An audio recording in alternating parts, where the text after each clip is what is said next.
So now what are proteins? तो हमारी आज की टॉपिक है वो है प्रोटीन। ग्रीक वर्ड है प्रोटियास, प्रोटियास। इसका मतलब है of first rank, of first rank पे लें या of prime importance, of prime importance, of first rank और ऑफ फर्स्ट और प्राइम इंपॉर्टेंस। ठीक है, इसका मतलब क्या होता है मैं आपको बताता हूँ, एक सेकंड मुझे दीजिए। इसका मतलब ये है कि जिंदगी का, लाइफ के वजूद के लिए जो सबसे ज़्यादा इम्पॉर्टेंट कंपोनेंट है, जिसके बगैर ज़िंदगी का तस्वर मुमकिन नहीं है, वो प्रोटीन होता है। वो क्या होता है? प्रोटीन।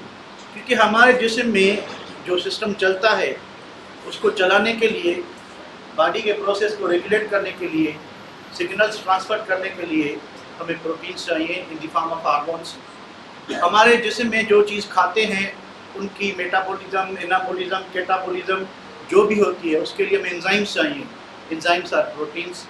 यानी हम जो सांस लेते हैं, ये सांस लेने के दौरान जो रिएक्शंस होते हैं, टी साइकिल हो गई आपकी, या अंदर यूरिया साइकिल हो गई, या कोई भी सब्सटेंस अंदर जो हम दवाई लेते हैं अंदर जाके डाइजेस्ट होती है, उन सबको जो हमें रिलीफ मिलता है किसी बीमारी से, एंटीबायोटिक यूज़ करने से या कोई भी जो है एंटीबायोटिक यूज़ करने से हमारी जो एंटीबॉडीज़ जनरेट होती हैं, ये सारा काम जो है ये प्रोटीन्स का होता है। ठीक है, इसी वजह से प्रोटीन्स का नाम ये ब्राज़ीलियन साइंटिस्ट था जिसने 1838 में उसने प्रोटीन का नाम प्रोटियास वर्ड से लिया गया है, जिसका मतलब है ऑफ फर्स्ट रैंक और ऑफ प्राइम इंपॉर्टेंस, यानी सबसे ज़्यादा इंपॉर्टेंट कंपोनेंट। तो proteins are naturally occurring molecules made up of long chain of amino acid.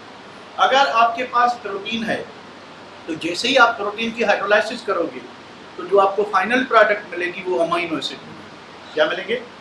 यानी amino acids are building blocks of proteins. यानी प्रोटीन्स जो है वो अमीनो एसिड के लिंकेज से या कंडेंसेशन से बनता है, और इनमें जो बॉन्ड पाया जाता है उसको कहते हैं पेप्टाइड लिंकेज। क्या कहते हैं? तो जब दो अमीनो एसिड आपस में जुड़ेंगे तो एक वाटर मॉलिक्यूल क्या होगा? रिलीज होगा।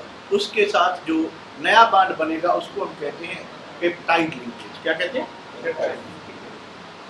Proteins are important, complicated molecules of living matter. Without these laws, it is not possible. ये मैंने आपको बता दिया। ब्राज़ीलियस ने 1838 में इसका नाम दिया था। All living organisms, including plants, animals, bacteria, contain proteins, and their presence is vital for life. के लाइफ के लिए इसकी बहुत ही ज़्यादा ज़रूरत होती है। देखिए, जब हम फूड के कंपोनेंट पढ़ते हैं तो हमने देखा कि फूड में 6 कंपोनेंट होते हैं। उसमें कार्बोहाइड्रेट और लिपिड ये जल्दी और ज़्यादा एनर्जी देते हैं, पर अगर हमारी डाइट में कार्बोहाइड्रेट और लिपिड नहीं होगा तो प्रोटीन मजबूरी में एनर्जी देता है। इफ़ अदरवाइज उसका जो प्राइमरी मकसद है प्रोटीन का वो टिश्यू बिल्डिंग है। वो क्या चीज़ है? Tissue building. यानी वो एनर्जी देना नहीं है, वो टिश्यू की बिल्डिंग है, मेटाबॉलिज्म है, कैटाबॉलिज्म है, एनाबॉलिज्म है, कोई भी प्रोसेस अंदर हो रहा है जिसमें एंजाइम ऐड कर रही हैं, वो इसका काम है। डेफिनेशन क्या होगी कि प्रोटीन्स को हम इस तरह से डिफाइन कर सकते हैं कि द प्रोटीन्स, अच्छा, नेचुरली अकरिंग कंपाउंड में आपके कार्बोहाइड्रेट भी आ गए, लिपिड भी आ गए और प्रोटीन्स भी आ गए। इन तीनों में एक डिफरेंस वाज़ेह है, वो ये है कि प्रोटीन्स में नाइट्रोजन की परसेंटेज दूसरे कंपाउंड से ज़्यादा होती है, क्योंकि इसमें अमीनो एसिड्स होते हैं। अमीनो ग्रुप में NH2 ग्रुप होगा, तो नाइट्रोजन की प्रेजेंस जो है एक अमीनो एसिड में कम से कम एक अमीनो ग्रुप होगा। तो ऐसे हज़ारों अमीनो एसिड्स आपस में जुड़ के पॉलीपेप्टाइड यानी प्रोटीन बनाते हैं। तो इनमें जो नाइट्रोजन की परसेंटेज है वो इनको यूनिक बनाती है, डिफरेंशिएट करती है। किससे? लिपिड से और कार्बोहाइड्रेट से। क्योंकि आपको लिपिड्स और कार्बोहाइड्रेट्स में नाइट्रोजन दिखाई नहीं देगा, देगा भी तो कम दिखाई देगा। ठीक है, इसमें रिलेटिवली नाइट्रोजन की परसेंटेज क्या होती है? ज़्यादा होती है। आप इसको सिंपली डिफाइन करेंगे कि proteins are naturally occurring nitrogenous compounds which on hydrolysis produces what? क्या देंगे? Amino acids are their derivatives. या अमीनो एसिड्स देंगे या डेरिवेटिव्स देंगे, या फिर क्या होगा, या फिर जो है आपको उसके साथ साथ कोई नॉन प्रोटीनियस ग्रुप भी मिलेगा जिसको प्रोस्थेटिक ग्रुप कहते हैं। जिसको क्या कहते हैं? Prosthetic group. So the proteins may be defined as the high molecular weight organic compounds which upon complete hydrolysis yield amino acids are their derivatives। ठीक है, तो हमारे जैसे में कम से कम 10,000 डिफरेंट प्रोटीन्स मिलती हैं, और ये सारे प्रोटीन 10,000 के 10,000 प्रोटीन सिर्फ 20 नहीं, हमारे नए बुक में लिखा हुआ 22 22 अमीनो एसिड से बने हुए। कितने अमीनो एसिड से? 22। और सब के सब जो 22 अमीनो एसिड्स हैं वो अल्फा अमीनो एसिड्स हैं। वो क्या होते हैं? अल्फा। ये अल्फा अमीनो क्या बना होती है? ये देखिए, ये सिंपलेस्ट अमीनो एसिड है CH2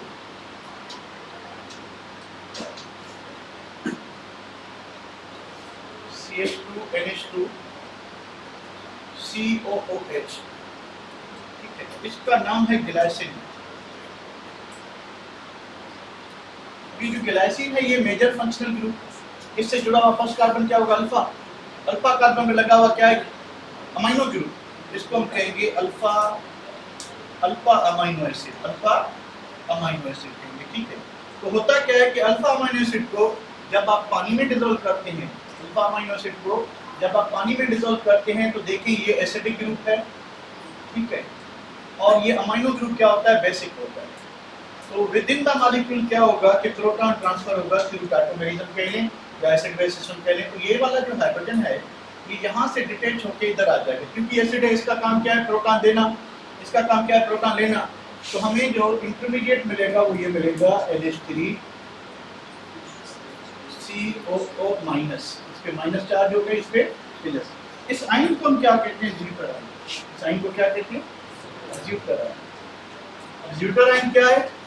देखिए दो चार्जेस हैं, डायपोलर है।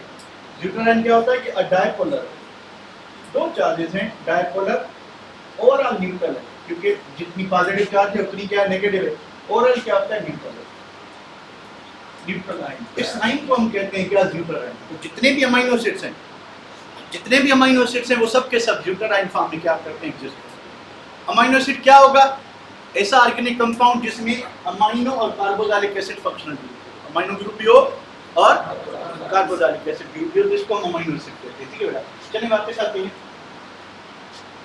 तो हमारी बॉडी में अराउंड 10,000 प्रोटीन्स होते हैं, और सबके सब जो हैं, सबके सब किसके बनते हैं? अमीनो एसिड्स के। कितने अमीनो एसिड? 20। जैसे नॉर्मली ज्यादातर बुक में 20 लिखा होता है, शायद यहाँ पे 0 को जो 2 से रिप्लेस किया गया। तो the amino acids are building blocks of proteins, यानी अमीनो एसिड्स डिफरेंट सीक्वेंस में, डिफरेंट शेप में कंडेंस होके प्रोटीन देते हैं, ठीक है। और all proteins are made up of 22 alpha amino acid. अभी मैंने आपको बताया कि जो अमीनो ग्रुप होगा वो अल्फा कार्बन पे होगा। अमीनो ग्रुप किस पे होगा?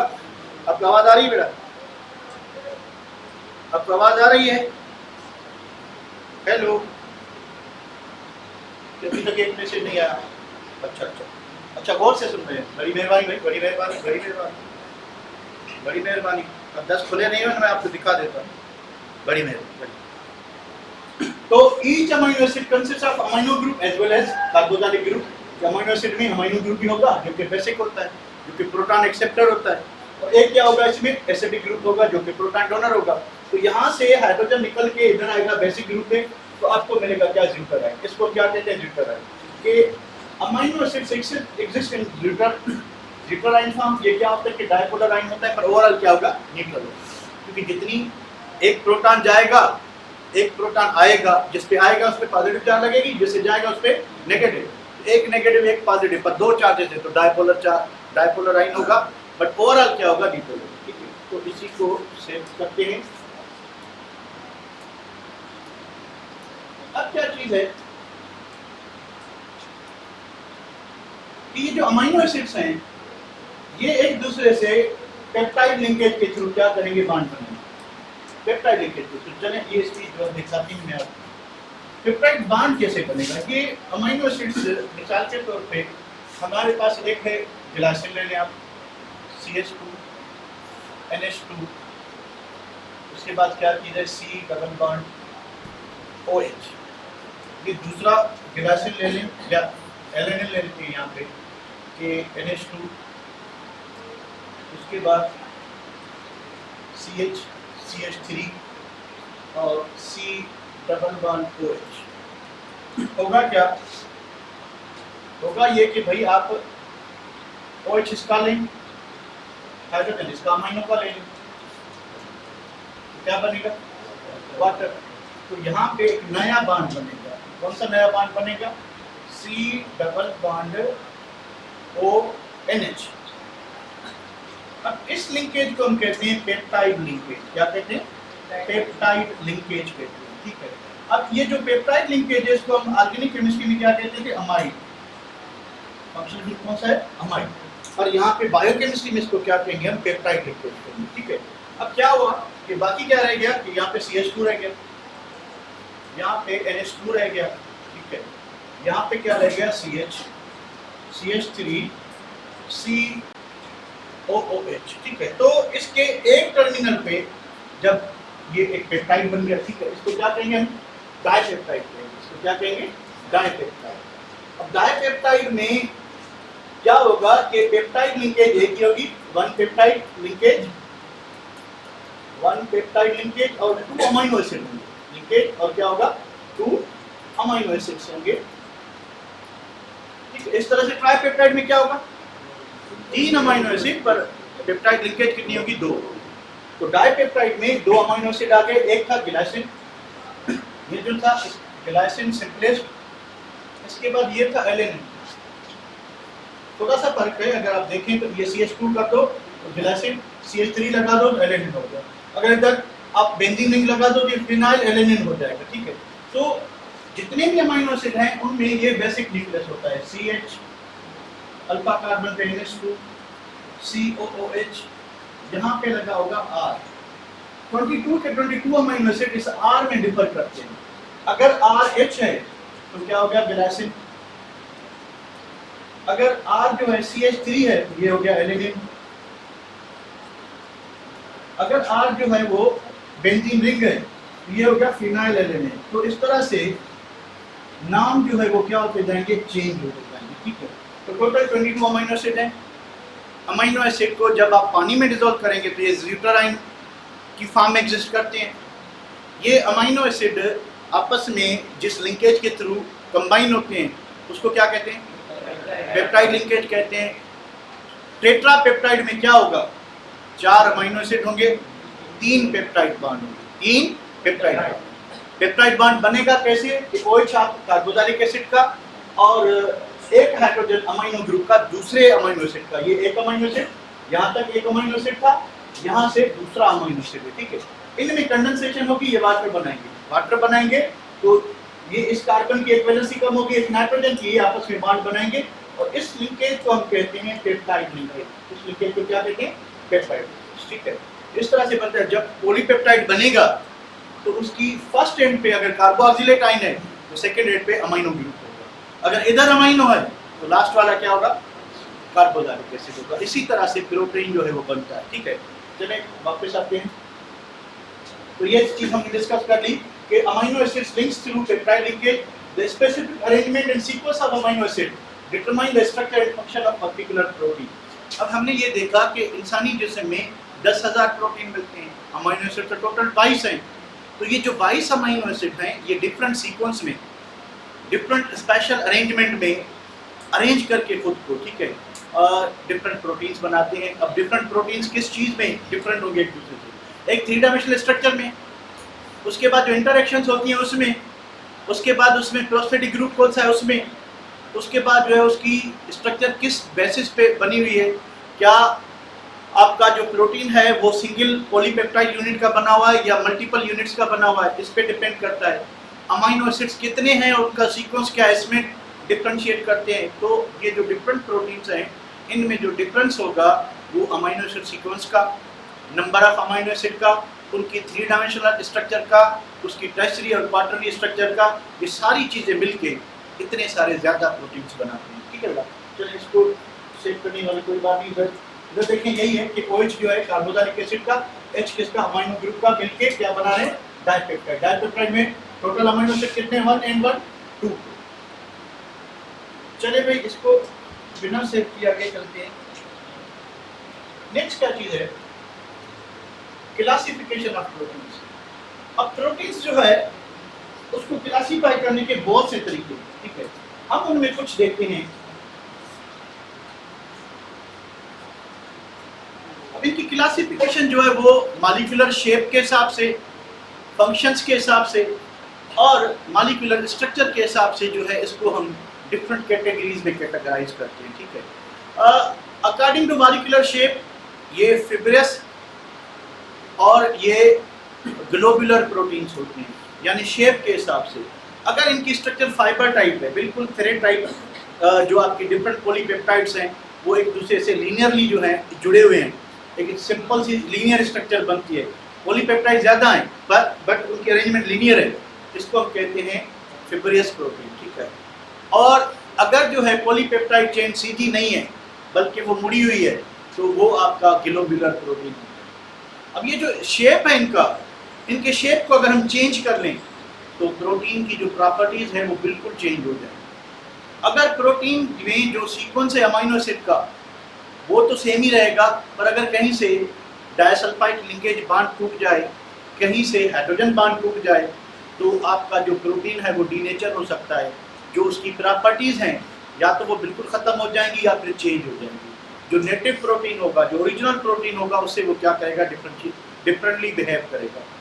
तो प्रोटीन्स में भी क्लासिफाइड इनटू वेरियस ग्रुप्स के ग्रुप्स मैंने आपको बता दिया कि on the basis of molecular shape, on the basis of function, on the basis of molecular structure. इनकी बहुत सारी टाइप्स हैं, चलिए कुछ डिस्कस करते हैं। Based on their structure and function, based on functions proteins के वैसे तो बहुत सारे काइंड हैं, पर हमारे बुक में कुछ 4 किस्म दिए हैं तो हम उसको डिस्कस करते हैं। तो पहला जो प्रोटीन है वो कैटालाइटिकल प्रोटीन्स, इनको हम एंजाइम्स कहते हैं। एंजाइम्स क्या होते हैं? एंजाइम्स बायो कैटलिस्ट हैं।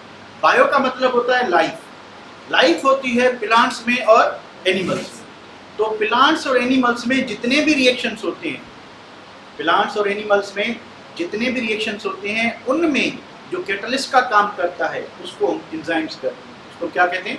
एंजाइम्स। एंजाइम्स या तो एंटायरली प्रोटीन के बने होते हैं या प्रोटीन इनमें एक एसेंशियल कंपोनेंट होता है। एंजाइम या तो टोटली किसके बने होंगे? प्रोटीन्स के, या फिर इनकी अगर प्योर प्रोटीन है तो एंजाइम सही काम नहीं कर रहा, उसमें कोई कोफैक्टर वगैरह किसी और ग्रुप में लगा लेते हैं, ठीक है। तो इस तरह से यानी प्रोटीन ज़रूरी होता है एंजाइम्स में उसकी एंजाइमेटिक एक्टिविटी के लिए, ठीक है। तो enzymes are biological catalyst, they increase the rate of biochemical reaction several times faster than a chemical catalyst. एक सिंपल सा एग्जांपल ले लें कि इनका जो कैटालाइटिकल पावर है वो नॉर्मल कैटलिस्ट से क्या होता है? ज़्यादा होता है। एक हम एंजाइम में पढ़ेंगे, पर इधर आपको कोट करता चलूँ, ये हाइड्रोजन पेरोक्साइड ये टूट के हमें क्या देता है? H2O और ऑक्सीजन। इसकी जो एक्टिवेशन एनर्जी है विदाउट कैटलिस्ट वो 18 किलो जूल पर मोल, 18 किलो जूल पर मोल। अगर हम आयरन कैटलिस्ट यूज करते हैं, अगर आयरन कैटलिस्ट यूज करते हैं तो ये एनर्जी डिक्रीज हो जाएगी कितनी? 13। अब कैटलिस्ट का काम होता है कि एक्टिवेशन एनर्जी को कम करना और रेट ऑफ रिएक्शन को क्या करना? बढ़ाना। तो अगर हम आयरन कैटलिस्ट यूज करते हैं तो ये एनर्जी, एक्टिवेशन एनर्जी डिक्रीज हो जाएगी, क्योंकि कैटलिस्ट जो है एक नया पाथवे देता है रिएक्शन को, जिसमें रिएक्टेंट की जो एक्टिवेशन एनर्जी है वो क्या हो जाती है? कम हो जाती है। अगर हम प्लैटिनम एक महंगा कैटलिस्ट यूज करते हैं तो इसकी एनर्जी 12 हो जाएगी, ठीक है, किलो जूल पर हमारे जिसम में मौजूद कैटालेज एंजाइम इसको जस्ट इसकी जो एक्टिवेशन एनर्जी करेगी, कितनी करेगी? 5 किलो जूल पर मिनट। तो आप नोट करें कि नॉर्मल कैटलिस्ट से ऑलमोस्ट 3 टाइम्स जो है इसका कैटालाइटिकल पावर क्या है? ज़्यादा है। और नॉर्मल भी महंगा वाला कैटलिस्ट, प्लैटिनम बहुत एक्सपेंसिव है। तो कैटालाइटिकल पावर जो है, कैटालाइटिकल पावर किसका? एंजाइम्स का। जो आपके अपने केमिकल कैटलिस्ट है जो आम जिंदगी में हम यूज़ करते हैं, उनसे इनका कैटालाइटिकल पावर क्या होता है? ज़्यादा होता है। थोड़ा सा यहाँ से समझ लें कि नॉर्मली जितने भी रिएक्शंस हमने पढ़े थे भाई, निकल की मौजूदगी में, पैलेडियम की मौजूदगी में, प्लैटिनम की मौजूदगी में 200 से 300 पे होते हैं। फिर अगर हम अमोनिया फार्मेशन देखें आयरन कैटलिस्ट की मौजूदगी में, फिर हम अगर वेनेडियम पेंटाऑक्साइड कॉन्टैक्ट प्रोसेस देखें, ये रिएक्शन 400 से 450 डिग्री सेंटीग्रेड पे होते हैं। हमारे जिस्म के सारे रिएक्शंस कितने पे होते हैं? 38 डिग्री सेंटीग्रेड। कितने होते हैं? 38। यानी लो टेम्परेचर पे ये एंजाइम्स जो हैं वो कैटलिस्ट वाला काम जो 400-450 डिग्री सेंटीग्रेड हो रहा था, ये लो टेम्परेचर पे करते हैं, और इनका जो कैटालाइटिकल पावर है वो भी उनसे क्या होता है? ज़्यादा। तो ये कुदरत का कमाल है, ठीक है। अब क्या चीज़ है कि our body contains various catalytical proteins. अगर आपके पास स्टार्च है तो अमाइलेज जो है वो इनको ग्लूकोज में कन्वर्ट कर देगा, ठीक है। प्रोटीन जो है उसको प्रोटीएज एंजाइम अमीनो एसिड में कन्वर्ट करके देगी। लिपिड जो है उसको लाइपेज एंजाइम किस में कन्वर्ट कर देगी, फैटी एसिड्स में, फैटी एसिड्स प्लस जो उसमें होगा वो। तो ये कौन से प्रोटीन्स हैं, catalytical proteins. What is their function, they increase the rate of chemical reaction in plants and animals are simple कह रहे हैं कि बायोकेमिकल रिएक्शन। तो जो जिंदा शयों में, जिंदा चीज़ों में जो रिएक्शंस होते हैं उनमें जो कैटलिस्ट का काम करते हैं उनको हम कहते हैं क्या, एंजाइम्स कहते हैं। क्या कहते हैं, एंजाइम्स। चलिए इसको सेव करते हैं। उसके बाद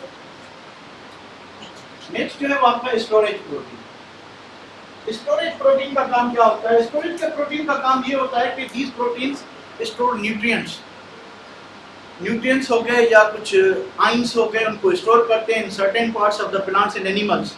ज़रूरत पड़ने पे उनको एज अ रिजर्वायर ये काम करते हैं, स्टोर करेंगे, जब बॉडी को नीड होगी वहाँ से ये क्या करते हैं, ट्रांसपोर्ट करते हैं। ठीक है। अब मिसाल तौर प्लांट्स में जो सीड्स होते हैं, सीड को हम ज़मीन में लगा तो उसके बाद क्या होता है, वो सीड से प्लांट ग्रो होता है। ठीक है। तो सीड में ये स्टोरेज प्रोटीन्स मौजूद होते हैं जो कि वो बाद में क्या करते हैं, जब ज़रूरत पड़ती है प्लांट्स को ग्रो करने की, तो ये स्टोरेज प्रोटीन क्या करते हैं, उसमें जो आपके अमाइनो एसिड्स जो उसमें रिजर्व हैं वो बनना शुरू होंगे या निकलना शुरू होंगे, वो फिर जो है प्लांट बनाना शुरू करेंगे। एक सिंपल एग्जांपल ले लें स्टोरेज प्रोटीन का, फेरिटिन।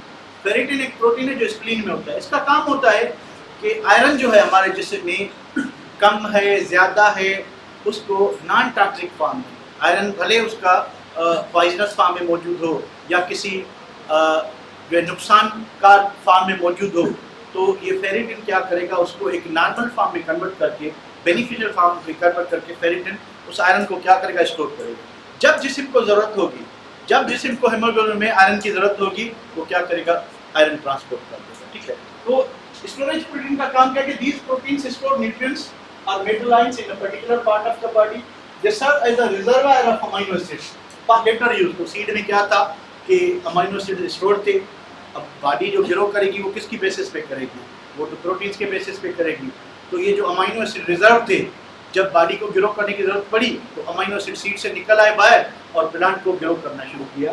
तो they are typically found in seeds, nuts, animal eggs, where they provide readily available nutrients, amino acid होंगे during germination and embryonic development. अब embryonic development जहाँ पे eggs होंगे उसमें अल्बुमिन प्रोटीन होता है, ग्लोबुलिन प्रोटीन होता है, वो एक ही डेवलपमेंट को कवर करते हैं। और सीड में जो है आपके यही प्रोटीन मौजूद होते हैं। फेरिटिन का मिसाल मैंने ऐड किया, बुक में नहीं था। तो फेरिटिन क्या करता है कि आयरन को स्टोर करता है। किसको, आयरन को। कहाँ पे, स्प्लीन, स्प्लीन में स्टोर करता है। जब बॉडी को नीड होगी तो वहाँ से क्या करता है, उसको भेज देता है जहाँ पे जिस पार्ट पे जरूरत है। ट्रांसपोर्ट प्रोटीन का काम यह है कि ये मटेरियल्स को, न्यूट्रिएंट्स को from one part of the body और one tissue to other tissue क्या करते हैं, ट्रांसपोर्ट करते हैं थ्रू मेम्ब्रेन्स। तो क्या होगा कि इसका एक हेमोग्लोबिन एक आसान सा एग्जांपल है। तो जब हम सांस लेते हैं, लंग्स में ऑक्सीजन आता है, ऑक्सीजन वो लंग्स से जो है वो ये जो है ब्लड के थ्रू पूरी बॉडी के टिश्यूज में क्या करेगा, सर्कुलेट करेगा। किसका काम है,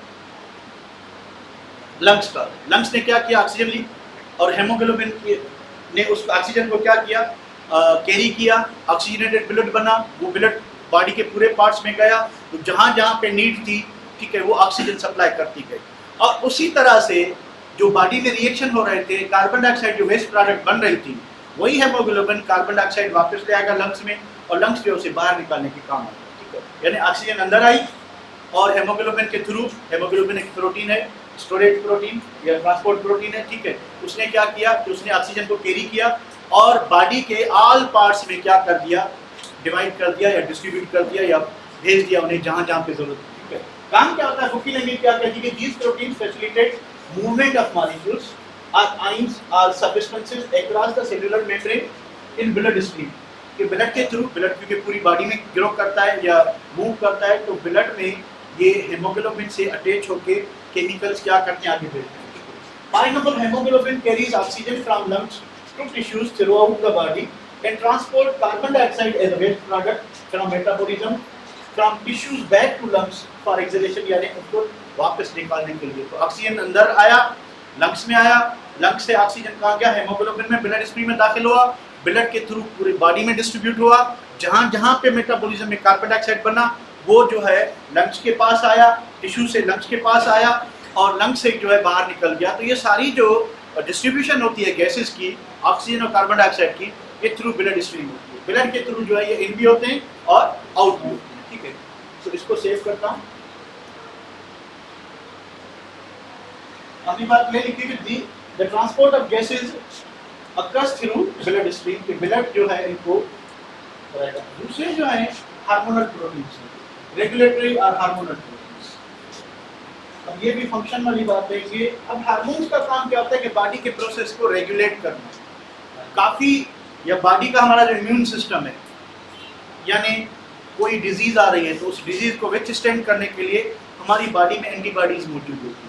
अगर हमारी बॉडी की एंटीबॉडीज काम नहीं आ रही तो हम मेडिसिन लेते हैं, तो वो मेडिसिन क्या करेगी, वो उस डिजीज के अगेंस्ट फाइट करेगी। अगर हमारा इम्यून सिस्टम कमज़ोर है, ठीक है, तो फिर वो मेडिसिन काम आएगी। इफ अदरवाइज हमें बीमारियों से बचने के लिए काफ़ी सारी हार्मोन्स अंदर जिससे भी मौजूद होती हैं जो रेजिस्ट करती हैं, रुकावट डालती हैं, एंटीबॉडीज जो है सप्लाई करती हैं, ताकि अच्छा हार्मोन्स का काम सिग्नलिंग होता है, एक बॉडी के एक पार्ट से दूसरे पार्ट में मैसेज देना, बॉडी के फंक्शंस को रेगुलेट करना, बॉडी पार्ट्स की ग्रोथ में इनका रोल होता है और कुछ जो है सीक्रेशंस में इनका रोल होता है। तो बहुत सारे रोल्स होते हैं। तो हैं क्या, these proteins play critical role in regulating the function of the body and transmitting signals between the cell. कि बॉडी को कोई भी मैसेज जाना है तो वो हार्मोन के थ्रू जाएगा। तो हार्मोन्स की जो डिसऑर्डर है उससे काफ़ी चीज़ें जो है आपकी जो है वो डिस्टर्ब हो सकती हैं, ठीक है। तो ये इसके बाद जो क्लासिफिकेशन है वो based on structure. Based on structure की बात करें तो जब प्रोटीन बनता है तो उसकी 4 स्टेजेस होती हैं, प्राइमरी स्ट्रक्चर, सेकेंडरी स्ट्रक्चर और टर्शियरी स्ट्रक्चर और क्वार्टरली स्ट्रक्चर। तो उसका मैंने एक वीडियो लिंक आपको भेज दिया था, ठीक है। उसी को इधर में हम प्ले करके, ठीक है, मैं आपको समझाता जा रहा हूँ कि प्राइमरी स्ट्रक्चर क्या होती है, सेकेंडरी क्या होती है और टर्शियरी क्या होती है। मेरे ख्याल में यही है।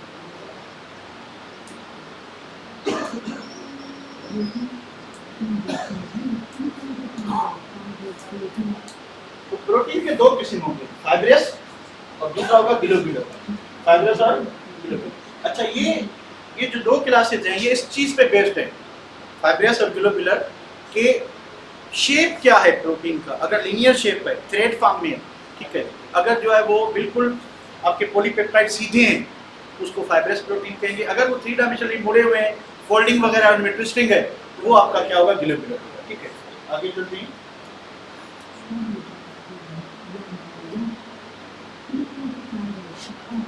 ये फाइब्रस प्रोटीन होगा, ठीक है। तो फाइब्रस प्रोटीन देखिए, प्रोटीन बिल्कुल लीनियर सीधे, इन चेन में क्या होगा, हाइड्रोजन बॉन्ड वगैरह होगा, ठीक है, या डाइसल्फाइड लिंकेज जो कि कुछ भी हो सकता है।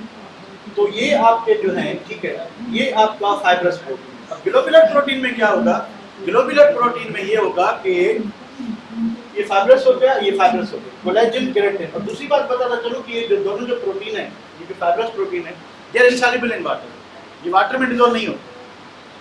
केराटिन जो है ये हेयर्स में और नेल्स में होती है, तो हेयर्स और नेल्स को आप पूरी जिंदगी पानी में रख दें, डिसॉल्व नहीं होते, ठीक है। तो ये इनसॉल्युबल प्रोटीन। चलिए भाई, और कोलेजन आपकी जो बोन्स और टेंडन्स में होती है, ये भी इनसॉल्युबल। ये ग्लोब्यूलर प्रोटीन। यहाँ पे देखिए कि आपकी प्रोटीन की लीनियर स्ट्रक्चर नहीं है, प्रोटीन की 3 डायमेंशनल स्ट्रक्चर है, प्रोटीन की 3 डायमेंशनल स्ट्रक्चर है। तो ये ग्लोब्यूलर प्रोटीन होगा। एंजाइम में ज्यादातर जो प्रोटीन्स हैं वो ग्लोब्यूलर प्रोटीन है। ज्यादातर प्रोटीन कौन से होते हैं, ग्लोब्यूलर। वो जो हम कहते हैं ना कि एंजाइम की आपने पढ़ी होगी बायो में, इनहिबिशन जो होती है, यानी एंजाइम काम करना छोड़ जाए या उसकी एक्टिविटी कम हो जाए, तो वो जो एक्टिविटी डिस्टर्ब होती है उसकी ग्लोब्यूलर स्ट्रक्चर में अगर चेंज आएगी। अब ये चेंज कब आ सकती है, एंजाइम जो है वो हाईली सेंसिटिव होते हैं to temperature, to pH, temperature and pH. तो अगर आप टेम्परेचर बढ़ाएंगे तो एक सर्टेन लेवल पर रेट ऑफ रिएक्शन बढ़ता जाएगा। उस टेम्परेचर को, अब एक टेम्परेचर आएगा जहाँ पे एंजाइम मैक्सिमम अपनी जो है पावर दिखाएगा या अपना मैक्सिमम कैटालाइटिकल एबिलिटी दिखाएगा। The temperature is called optimum temperature. अब ऑप्टिमम टेम्परेचर से आप नीचे आएंगे तो एंजाइम की एक्टिविटी कम होती जाएगी। टुवर्ड्स ऑप्टिमम टेम्परेचर जाएंगे, एंजाइम की जो एबिलिटी है टू कैटलाइज द रिएक्शन बढ़ती जाएगी। ऑप्टिमम से ऊपर जाएंगे तो फिर आहिस्ता आहिस्ता एक्टिविटी क्या हो जाएगी, दोबारा कम होती जाएगी। एक टेम्परेचर आएगा, अगर आप बहुत ज़्यादा ऊपर चले जाते हैं किससे, ऑप्टिमम टेम्परेचर से, तो फिर ग्लोब्यूलर ये जो स्ट्रक्चर है इसमें वाइब्रेशन शुरू हो जाएगी। उस वाइब्रेशन में पॉसिबल है कि काफ़ी जो आपके हाइड्रोजन बॉन्ड हैं या वेन डर वाल्स फोर्सेज है वो टूट जाएंगे। जब वो टूट जाएंगी तो उसकी स्ट्रक्चर इस तरह से नहीं रहेगी, तो वो आपका एंजाइम जो है वो परमानेंटली और टेम्पररी क्या हो सकता है, डीएक्टिवेट होता है। लो टेम्परेचर पे नॉर्मली टेम्पररी जो है वो क्या होता है, डाउनफॉल आता है इसकी एक्टिविटी में। हाई टेम्परेचर पे एंजाइम परमानेंटली क्या हो जाएगा, डीनेचर हो जाएगा, यानी एंजाइम काम करना छोड़ देगा। ठीक है, तो इसको आगे बढ़ाते हैं।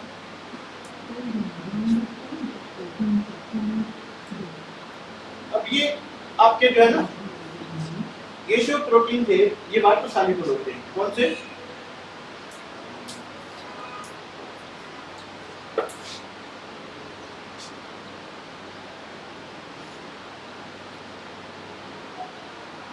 इंसुलिन,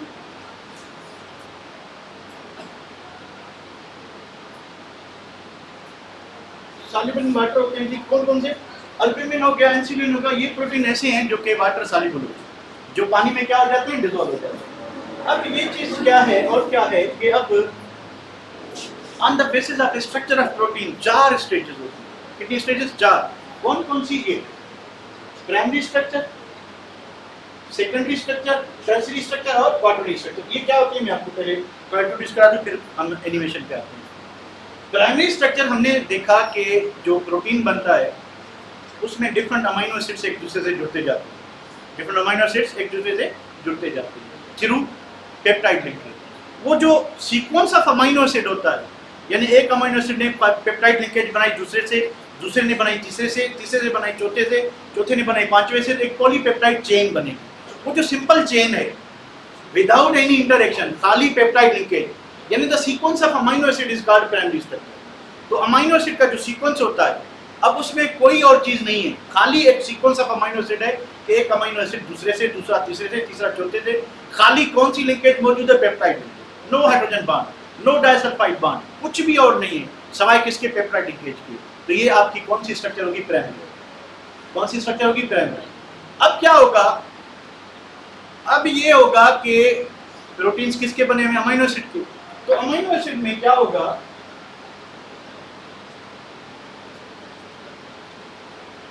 कि भाई ये चेन इस तरह से जा रही है, ठीक है, ये सीधी चेन, यानी ये जो आपकी सीधी चेन है, ये एक अमीनो एसिड, ये दूसरा, ये तीसरा, ये चौथा, पेप्टाइड लिंकेज के थ्रू ये आपकी बन गई कौन सी स्ट्रक्चर, पिरामिड।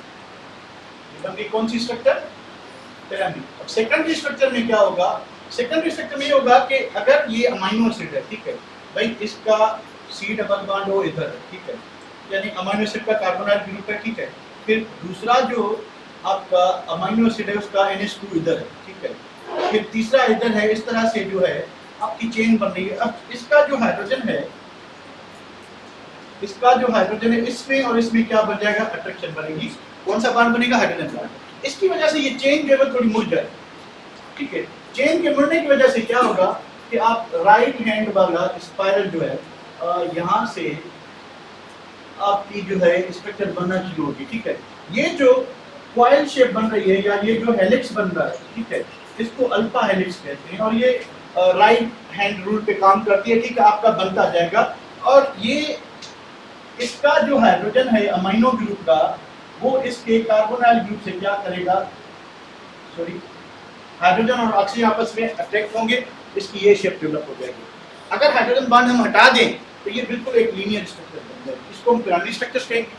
और इसमें जो ये जिगजैगिंग आई है या ये जो ट्विस्ट आया है, ठीक है, ये जो मोड़ आई है, ठीक है, और इसको हम क्या कहेंगे, सेकेंडरी स्ट्रक्चर। यानी सेकेंडरी स्ट्रक्चर में एक चीज एडिशन में होगी प्राइमरी से, एंड व्हाट इज दैट, कि प्राइमरी में खाली पेप्टाइड लिंकेज होगी, सेकेंडरी में और क्या होगा, सेकेंडरी में हाइड्रोजन बॉन्ड।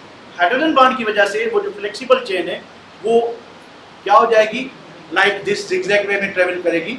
तो एक 3 डायमेंशनल जो है, एक 3 डायमेंशनल नहीं 2 डायमेंशनल एक शेप बन जाएगा, इसको सेकेंडरी स्ट्रक्चर कहते हैं। इसके बाद क्या होगा कि जैसे ये चेन आगे बढ़ेगी तो पॉसिबल है कि एक यहाँ पे जो मौजूद सल्फर है और यहाँ पे जो मौजूद सल्फर है, इसने क्या किया कि जैसे ही ये एक दूसरे को अप्रोच करेंगे तो ये बॉन्ड स्ट्रांग बनेगा, तो चेन वहाँ से फोल्ड हो जाए। चेन हाइड्रोजन बॉन्ड तो वीक है, उसने सिर्फ क्या किया कि थोड़ा जिगजैग में कन्वर्ट किया।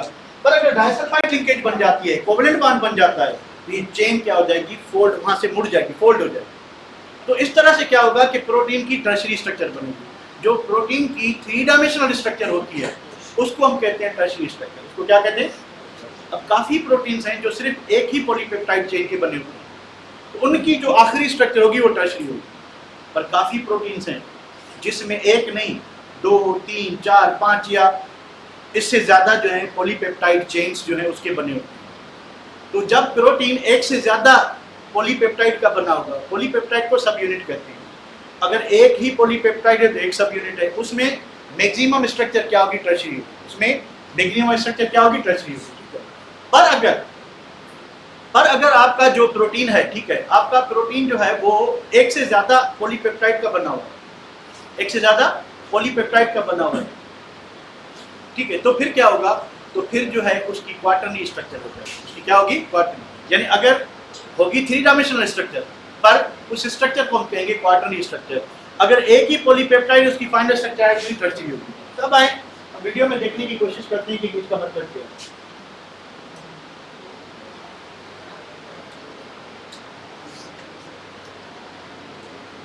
तो व्हाट इज प्राइमरी स्ट्रक्चर?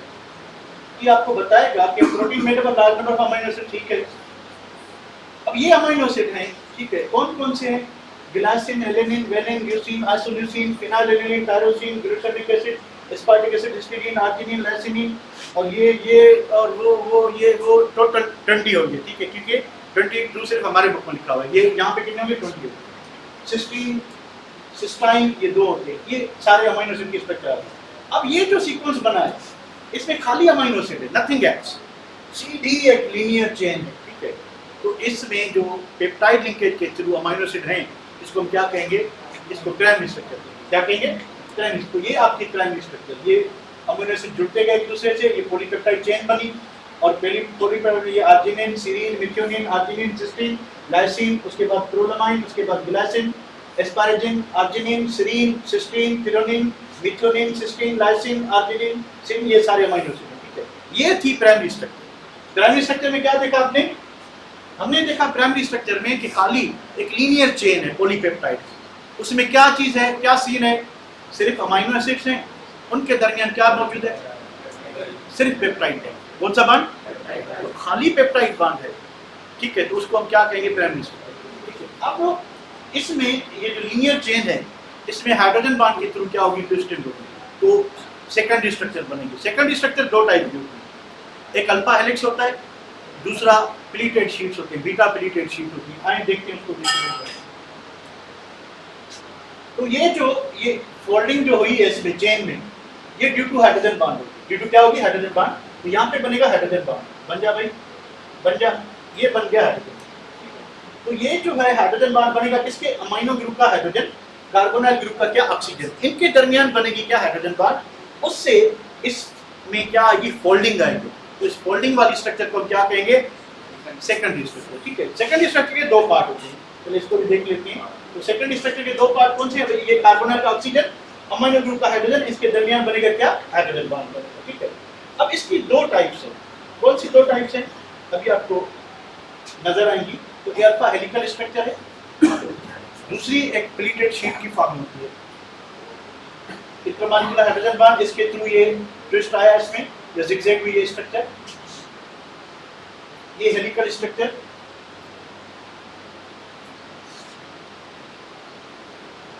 टेंगा, मेंगा। अब ये जो है ये प्लीटेड शीट्स कहलाती है, ठीक है। यहाँ पे अमीनो एसिड कुछ ऐसे, कुछ ऐसे, कुछ ऐसे, कुछ ऐसे, कुछ ऐसे। इसको कहते हैं बीटा प्लीटेड शीट्स कहते हैं, ठीक है। ये बीटा प्लीटेड शीट है। तो सेकेंडरी स्ट्रक्चर 2 फॉर्म में एग्जिस्ट करेगी, एक आपके अंगूठे वाली राइट हैंड पे, और दूसरा जो आपके इस जिगजैग पैटर्न में, ठीक है। तो इसको थोड़ा आगे बढ़ाते हैं। ये आपकी बीटा प्लीटेड शीट को बेटी के, इसको और आगे बढ़ाते हैं। अभी आपकी आएगी टर्शियरी स्ट्रक्चर। तो टर्शियरी स्ट्रक्चर में क्या होगा? पहले आपको बता दूं कि वो जो लीनियर चेन थी अब क्या होगी? ये फोल्ड होगी। पहले खाली उसमें क्या था? ये था। अब उसमें क्या होगी? फोल्डिंग होगी, ट्विस्टिंग होगी, यानी उसका एक 3 डायमेंशनल शेप बनेगा। इसको हम क्या कहेंगे? टर्शियरी स्ट्रक्चर कहेंगे। ये आपकी टर्शियरी स्ट्रक्चर है। थोड़ा अगर मैं पीछे जाऊं, ये हो गया, चल भैया तू जा, कबूतर जा, कबूतर जा, भेंसा, भेंसा, कबूतर जा उड़ जा भाई, या तू इतना देर तक चले भैया, अभी टर्शियरी स्ट्रक्चर है। अब ये देखिए यहाँ से मुड़ना शुरू हो गया, ठीक है, ये ऑलरेडी मुड़ा हुआ है, ठीक है, तो ये खाली इसमें जिगजैग पैटर्न था, अब क्या हुई, इसकी टर्शियरी स्ट्रक्चर बन गई। अब यहाँ पे देखें कि ये एक सिंगल पॉलीपेप्टाइड चेन है, इसमें कोई और नहीं, एक ही पॉलीपेप्टाइड, यानी sequence of amino acid, primary structure, hydrogen bond ने उसको मोड़ा, मोड़ के फोल्ड किया, मोड़ने वाली कौन सी स्ट्रक्चर, सेकेंडरी, मोड़ के फिर जो है क्या कहते हैं उसमें जो फोल्डिंग हुई उसको कौन सी है, टर्शियरी, ठीक है। तो ये टर्शियरी में सिर्फ एक ही पॉलीपेप्टाइड चेन होगी, यानी एक ही सब यूनिट होगा, ठीक है। अब अगर ऐसा प्रोटीन सच है हेमोग्लोबिन है, हेमोग्लोबिन में 4 पॉलीपेप्टाइड चेन होती है, तो 4 पॉलीपेप्टाइड चेन जब सेपरेटली पहले टर्शियरी स्ट्रक्चर में बनेगी उनकी, बाद में जब वो आपस में आके जुड़ेगी एक क्वार्टरली स्ट्रक्चर डेवलप होगी। चलिए उसको देखते हैं।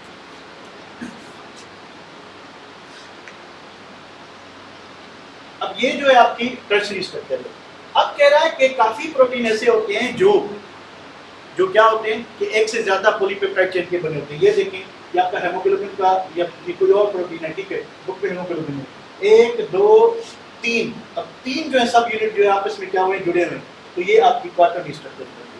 यानी अगर इनको मैं सेपरेट करूं, अगर ये इंडिविजुअल है ए, अगर हम इनको सेपरेट करते हैं ए, इसको करते हैं बी, इसको करते हैं सी, तो इंडिविजुअल यूनिट्स क्या हैं, टर्शियरी स्ट्रक्चर, पॉलीपेप्टाइड हैं अलग-अलग, ठीक है। जब ये तीनों आपस में जुड़ जाएंगे तो क्या बनेगी, क्वार्टरली स्ट्रक्चर। इसमें कोई क्वेश्चन है पूछ लेना बाद में, अभी मैं आगे जाऊंगा, ठीक है। इसको हम वापस आते हैं।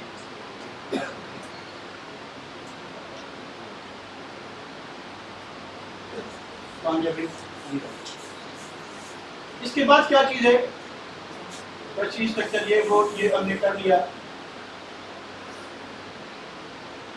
अब मॉलिक्यूलर स्ट्रक्चर के बेसिस पे, मॉलिक्यूलर स्ट्रक्चर की बेसिस पे प्रोटीन जो है वो 3 टाइप के, सिंपल प्रोटीन्स, कॉन्जुगेटेड प्रोटीन्स और ड्राइव्ड प्रोटीन्स। सिंपल प्रोटीन्स वो हुए, अगर आप किसी भी सिंपल प्रोटीन को हाइड्रोलाइज करते हैं तो आपको या तो अमीनो एसिड मिलेगा या उसका डेरिवेटिव मिलेगा, या अमीनो एसिड या उसका डेरिवेटिव, यानी अमीनो एसिड के सिवाय कुछ ना मिले, कोई भी नॉन प्रोटीनियस पार्ट ना मिले, तो इसको हम सिंपल प्रोटीन कहते हैं। इसको क्या कहते हैं, सिंपल प्रोटीन। नए बुक में है ही नहीं, पर पुराने में है, तो उधर से थोड़ा कर लेते हैं।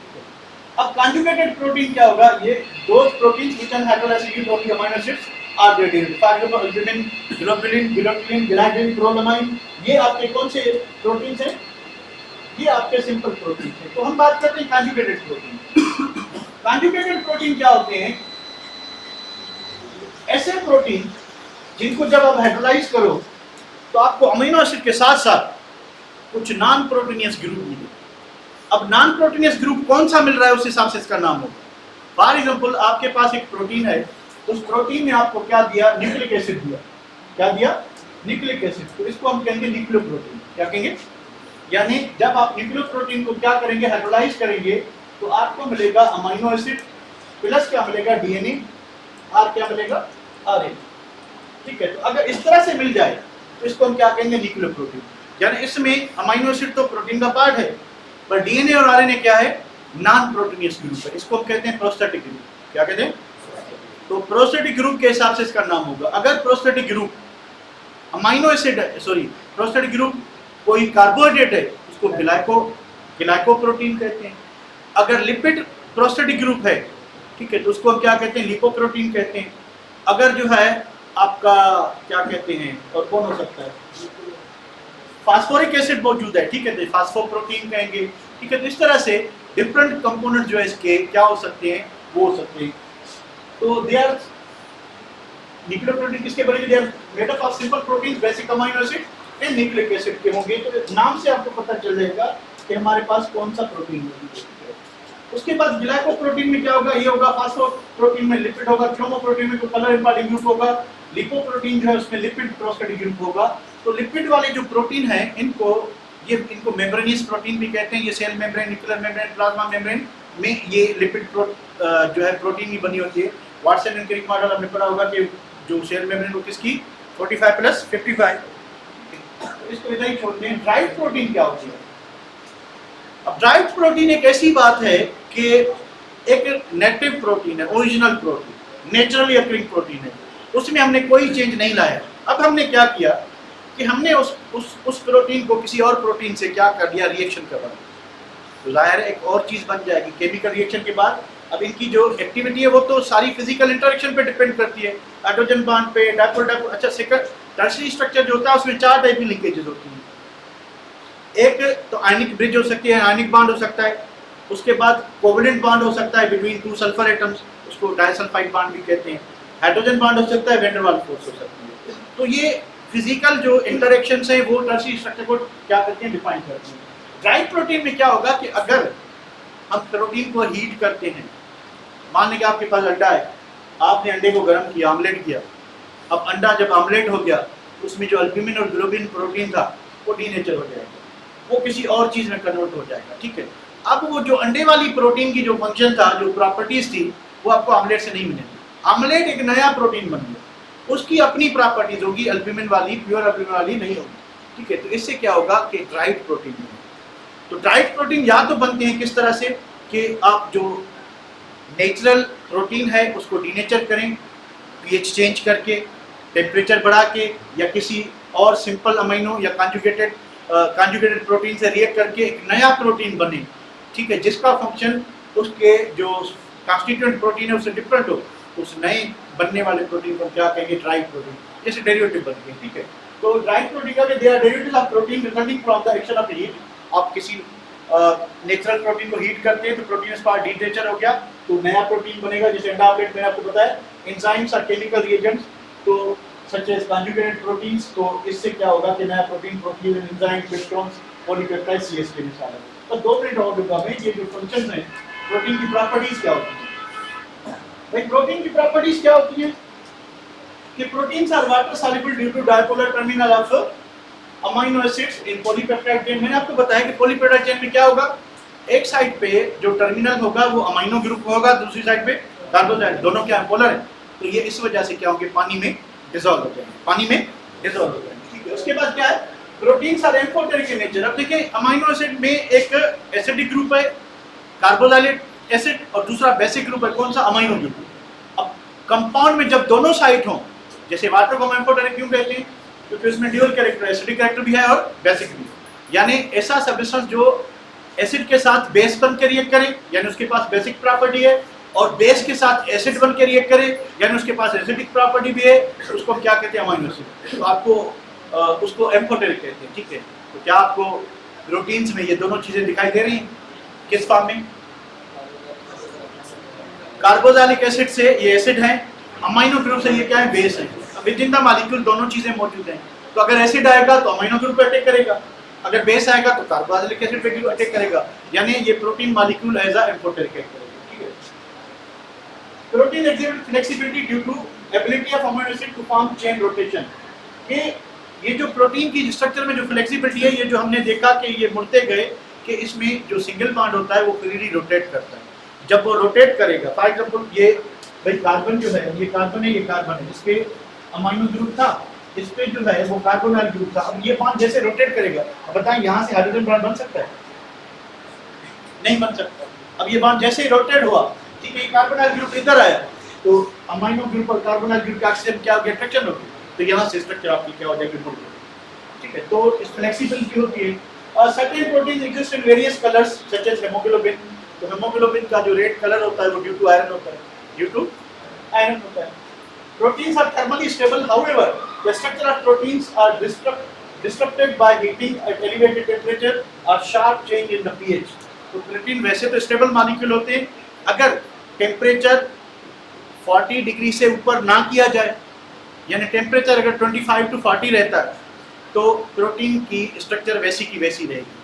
पीएच जो है, जिस टिश्यू में वो मौजूद है, जिस पार्ट में मौजूद है, हर प्रोटीन की एंजाइम की एक पर्टिकुलर पीएच होती है जिस पे वो सही नमूने एग्जिस्ट कर सकता है। तो अगर उससे पीएच चेंज करेंगे तो क्या होगा, पीएच चेंज करने से, क्योंकि हमें पता है कि इसमें 2 साइड है, एसिडिक साइड भी है और बेसिक साइड भी है, तो अगर आप पीएच बढ़ाएंगे तो एसिडिक साइड न्यूट्रलाइज हो जाएगी, अगर पीएच कम करेंगे या एसिडिक एनवायरनमेंट लाएंगे तो बेसिक साइड क्या हो जाएगी, न्यूट्रलाइज हो जाएगी, तो प्रोटीन की प्रॉपर्टीज क्या हो जाएंगी, चेंज हो जाएंगी। तो ये आयनाइज हो जाते हैं ड्यू इस वजह से।